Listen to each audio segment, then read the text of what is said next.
Hello viewers, আসসালামু আলাইকুম। বিকেলের নাস্তায় এমনকি পোলাওয়ের সাথেও এই কাবাবটা খেতে অনেক বেশি ভালো লাগে। ইফতারিতে কিংবা ঈদের দিন টেবিলে এই কাবাবটা ছাড়া কিন্তু টেবিল একদমই অসম্পূর্ণ। ঘরে থাকা মশলায় খুব সহজভাবে এই কাবাব তৈরির রেসিপিটি আজকে শেয়ার করছি।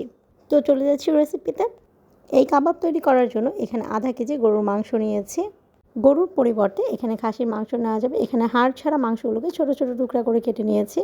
খোসা ছাড়ানো বুটের ডাল বা কাবাবের ডাল যেটাকে বলা হয়, এই ডাল আমি 2 ঘন্টা গরম পানিতে ভিজিয়ে রেখেছিলাম। ডালটা পানিতে ভিজিয়ে রাখার ফলে ফুলে ডাবল হয়ে গেছে। কেউ চাইলে ডালগুলোকে সারা রাতের জন্য ভিজিয়ে রাখতে পারেন। কাবাবের জন্য কোনো কেনা মশলা ইউজ করছি না। এখানে দিয়ে দিচ্ছি 8 থেকে 10টা লবঙ্গ, 8 থেকে 10 টুকরা ছোট দারুচিনি, 8 থেকে 10টা এলাচ, সাদা এলাচ, আর 20 থেকে 25টার মতো কালো গোলমরিচ দিয়ে দিচ্ছি। এই মশলাগুলো দেওয়ার জন্য কাবাবের সুন্দর একটা ফ্লেভার চলে আসবে।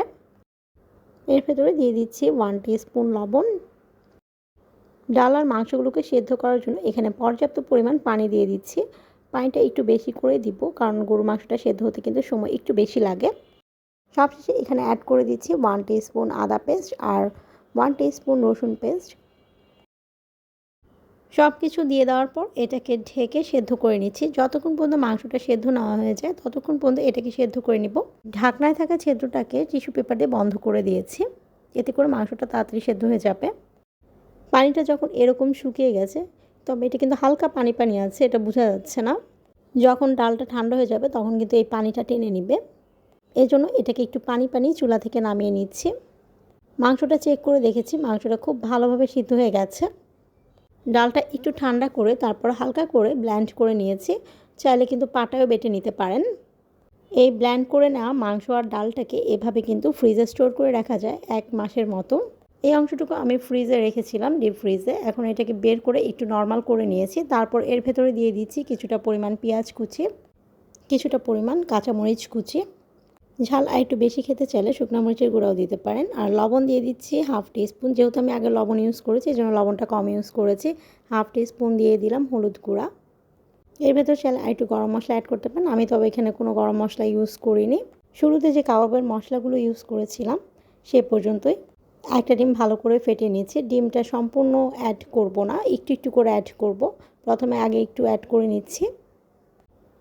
অল্প একটু ডিম দেওয়ার পর এই ডিমটা ভালো করে এর সাথে মিশিয়ে নিচ্ছি।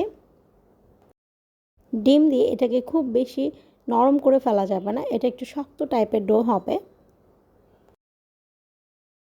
সম্পূর্ণ ডিম এর ভেতরে লাগেনি। সব কিছু একসাথে ভালো করে ম্যারিনেট করে নেওয়ার পর এখান থেকে অল্প পরিমাণ নিয়ে একটু রাউন্ড শেপ করে নিচ্ছি।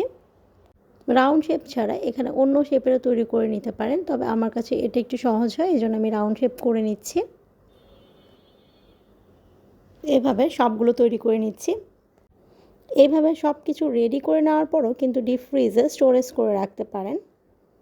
ফ্রিজ থেকে নামিয়ে সরাসরি তেলের ভেতর ভেজে নিলেই কাবাবটা তৈরি হয়ে যাবে। চুলায় ভালো করে তেল গরম করে নিয়েছি আর এর ভেতরে এই কাবাবগুলোকে দিয়ে দিচ্ছি। এই কাবাবগুলো ভাজার জন্য খুব বেশি তেলের প্রয়োজন নেই, অল্প তেলেই কিন্তু এই কাবাবগুলো ভাজি করে নেওয়া যায়। সবগুলো কাবাব একে একে তেলের ভেতরে দিয়ে দিচ্ছি।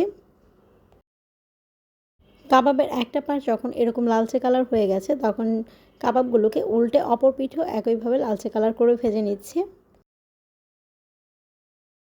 টোটাল 7 থেকে 8 মিনিটের মতো সময় লেগেছে এই সবগুলো কাবাব ভেজে নিতে।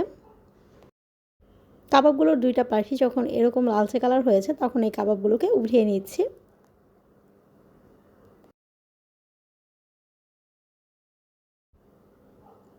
একইভাবে সবগুলো কাবাব ভেজে নিচ্ছি।